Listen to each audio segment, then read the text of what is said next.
আজকে রাতে একটা মজাদার রান্না হবে, সেটা হলো আমাদের সবারই একটা পছন্দের খাবার খুদের ঘাঁটি। আর এই খুদের ঘাঁটি হচ্ছে আতপ চাউলের খুদের ঘাঁটি। খেতে অনেক ভালো লাগবে। তো আমি কিন্তু আজকে রাতের জন্য রান্না করব আর গরম গরম খাবো। তো এখন প্রথমে কিন্তু আমি এই খুদগুলো কিন্তু আতপ চাউলের খুদগুলো ধুয়ে নেব। তার জন্য পানি দেওয়া শুরু করে দিলাম। আর ভালো করে নাড়াচাড়া করে কিন্তু মানে ধুয়ে নিচ্ছি পরিষ্কার করে। আর ধোয়ার পরে কিন্তু তারপরে আমি মূল রান্নাতে যাব। তো দেখেন এখানে কিন্তু নাড়াচাড়া করে কিন্তু আমার পরিষ্কার করে ধোয়া হয়ে গেল। আর এই যে দেখুন আমার ধোয়া কিন্তু রেডি। এখন আমি যে পাত্রে রান্নাটা করব সেই পাত্রে কিন্তু এগুলো ঢেলে দেবো। তো এই যে বড় সাইজের একটা পাত্র নিয়েছি আর দিয়ে দিলাম আতপ চাউলের খুদগুলো। দেওয়ার পরে আমি এখন সব কিছু উপকরণগুলো দিয়ে দিচ্ছি। প্রথমে দিচ্ছি পেঁয়াজ, আর এখন দিয়ে দিচ্ছি স্বাদ মতো লবণ দিয়ে দেবো। তো স্বাদ মতো লবণ দিলাম, তারপরে দেবো তেল, রান্নার তেল দেবো। এখানে কিন্তু বেশি কিছু লাগবে না খুদের ঘাঁটি রান্না করতে, শুধু একটু পেঁয়াজ আর রান্নার তেল আর লবণ, তিনটা জিনিস দিতে হবে। তারপরে আমি সবগুলো মাখানো শুরু করে দিলাম আর মাখিয়ে নিলাম। এখন আমি দিয়ে দিচ্ছি পরিমাণ মতন যতটুকু লাগবে খুদের ঘাঁটিটা রান্না করতে পানি, ততটুক পর্যন্ত পানিটা দিয়ে দিলাম। আর এখন আমি মানে রান্নাটা উঠাই দেবো। এদিকে আমি রান্নাটা কিন্তু ইন্ডাকশানে উঠাই দিলাম দেখেন। তারপরে কিন্তু এই যে ঢাকনাটা দিয়ে দিলাম। আর এখন আমি খুদের ঘাঁটি দিয়ে খাওয়ার জন্য যেটা বানাবো সেটা দেখাচ্ছি।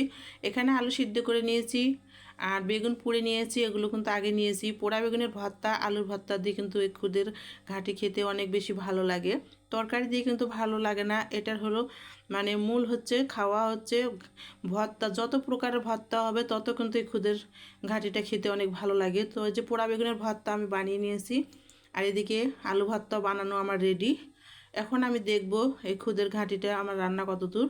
তো ঢাকনাটা আমি যে উঠে নিলাম আর দেখেন এখন কিন্তু আমার এই ঘাঁটিটাও রান্না হয়ে গিয়েছে সম্পূর্ণ ভালোভাবে। পানিগুলো একদম কমিয়ে রান্নাটা হয়ে গিয়েছে। এখন একটু নাড়াচাড়া করে নামিয়ে ফেলবো। আর এটাই মানে খুদের ঘাঁটিটা রান্না করে খেতে হবে।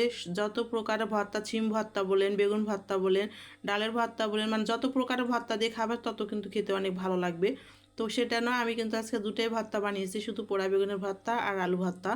এই দুই প্রকারের ভর্তা দিয়ে কিন্তু আজকে খুদের ঘাঁটি রাতে খাওয়া হবে। আমার কিন্তু রান্না রেডি। এখন আমি চুলা থেকে নামিয়ে নিলাম আর এখন বাটিতে করে উঠাই নিচ্ছি। তারপর যে দেখুন বাটিতে করে কিন্তু এখন আমি উঠানো শুরু করে দিলাম। আর যেহেতু আমার রান্না রেডি, তারপরে খাবারগুলো রেডি করে নেব। এদিকে আমি দেখেন বাটিতে করে কিন্তু এই খুদের ঘাঁটিগুলো উঠাই নিলাম। তারপরে খাবারগুলো সবগুলো কিন্তু রেডি করে নিয়েছি। তো দু প্রকারের ভর্তা নিয়েছি আর এই খুদের ঘাঁটি। কার কার এই খুদের ঘাঁটি রান্না খেতে ভালো লাগে কমেন্টসে বলবেন। এগুলো এটার কিন্তু আরেকটা নাম আছে, অনেকে জাউ ঘাঁটি বলে। তো আপনারা জাউ ঘাঁটি বললে হয়তো চিনবেন কি না, এজন্য আমি সহজ কথাটা বললাম, খুদের ঘাঁটি বললাম। তো আমরাও কিন্তু জাউ ঘাঁটি বলে থাকি। তো খাবার কিন্তু আমাদের রেডি। এখন আমি প্লেটে উঠাই নিব। তো শুরু করে দিলাম আমার প্লেটে নেওয়ার জন্য।